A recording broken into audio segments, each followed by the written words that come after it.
So today it looks like we got shrimp and grits and links on the menu.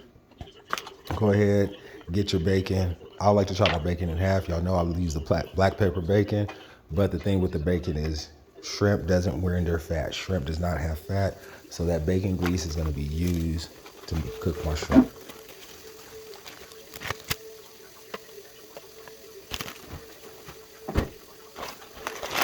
Yes, this video I sped up a little bit because it's not necessarily that you guys need to watch me cut my green onions and cut all the vegetables that I'm going to use. But for this recipe, I'm only using green onions and cilantro.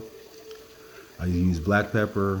I have 3 different obey seasonings, the basic one, the spicy, and the garlic and herbs. I also have the blackened obey, but I didn't use that for this recipe. Those obeys and black pepper, a little bit of salt. That's all I'm using for the recipe for this one today.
So when it comes to the bacon, as you see, I'm not one that likes my bacon all fatty and chewy, but go ahead and get the bacon cooked to your liking. After your bacon is cooked, I'm taking it off. I'm throwing it on a napkin, as you can see, so I can get some of that grease off of it. But at the same time, I'm gonna go ahead and remove my pan from the heat and set that off to the side so that I can use that in a minute. I set that off to the side, I'm gonna go ahead and start to prepare my grits. So I use 1 cup of water and 1 cup of chicken broth. For this, I'm only making it for 2 people, so I only used a half a cup of grits since everybody needs measurements.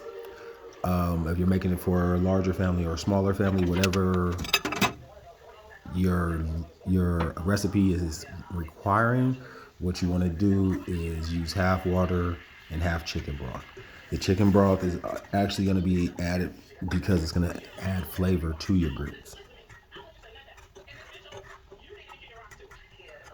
Also, as you see, I'm stirring my grits because the last thing you want to do is allow your grits to get clumpy. So as you're mixing, as you're pouring them in, you want to stir them, keep them loose. I add a little bit of salt, a little black pepper as my grits are cooking. The other thing when I make my grits, I do take like a teaspoon of butter. I boil that in the water so it can cook with my grits. I'm not a sugar grits person. For all you people out there that like sugar in your grits, this video ain't for you. I do salt. I'm sorry, not one of y'all. But when it comes down to it, like I said, my eyes are different on my stove, so I move my grits off the hotter one, throw it on the back one so it can simmer. Grits only take about 10-15 minutes to cook. So now what I'm doing is I'm gonna go ahead, in that pan that I have my bacon grease in, I'm gonna go ahead and take my hot links. You could use any type of sausage, kielbasa, whatever floats your boat. And I know everybody's not into the spice like I am, but I tend to have some hot links I like, so I'll go ahead and I start sauteing those up. Not so that they're burnt, but so that they get a nice dark tint that I prefer.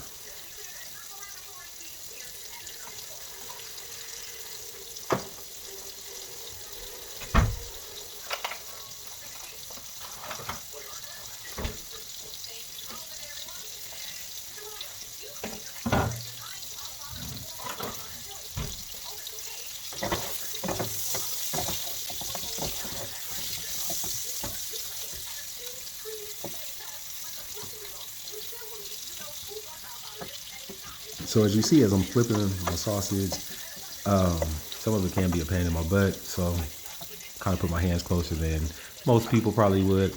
I don't advise that you do that. But when it goes to the sausage, don't forget, you still got your grits cooking over on the side. So I'm going to stir those up. As you see, they still have water in them and everything. So I'm going to stir those up, cover them back up, and let them simmer some more. Now, my sausage is cooking. My hot links are cooking to the way I prefer them. And just for me being lazy this time, I didn't feel like pulling my hot links and then throwing my shrimp in. So as you see, as the video goes, I'm going to start to fill my pan up with the shrimp while the hot links are in there. And then I'm going to make it harder on myself by pulling the hot links out separate and start pulling them out so that I don't burn them. So advice, if you want to cook your hot links separate, and then you can cook your shrimp by itself. I ended up having more shrimp than I actually thought. So yeah, that ended up being a process of mixing. A process to let you know that like not everything's done perfect. No culinary training, no culinary school. So I just do what I do. And in the process of doing what I do, you know, it comes out the way I prefer.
So for the people that aren't really familiar with cooking your shrimp, you don't want to cook your shrimp too long where it becomes rubbery, but you also don't want that fishy taste in your shrimp. So for me, I cook my shrimp about 3 to 5 minutes on both sides. You'll look at your shrimp, as you can see here, some of them just are lighter than others. Those are the ones, as you see, flipping, some a little manually just because the little scooper thing I was using wasn't working to my liking. Check on my grits. Now they're starting to thicken up the way I prefer them. I'm not one for the watery grits, so if you like water, just add more water. But for this recipe, I'm doing cheesy grits, so I don't need them all liquidy and watery.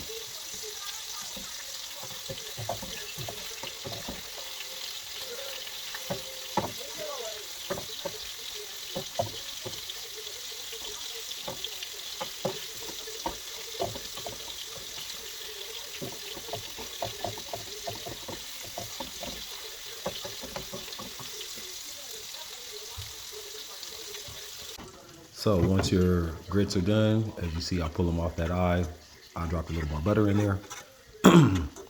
Start mixing that butter up. The grits are still hot. That's gonna cause the butter to melt some. And then I take about 2 handfuls of cheese. Not even handfuls, like scoops. I don't know how to explain it. All hand sizes are different. Go ahead and start mixing that in. As you mix that in, you're gonna see the coloration of your grits. It's gonna start to change. And even if you scoop it up now, it's gonna start to look a lot cheesier. Yeah, as you see, it's falling off the spoon, chunkier. But for the cheesy grits, that's what I prefer.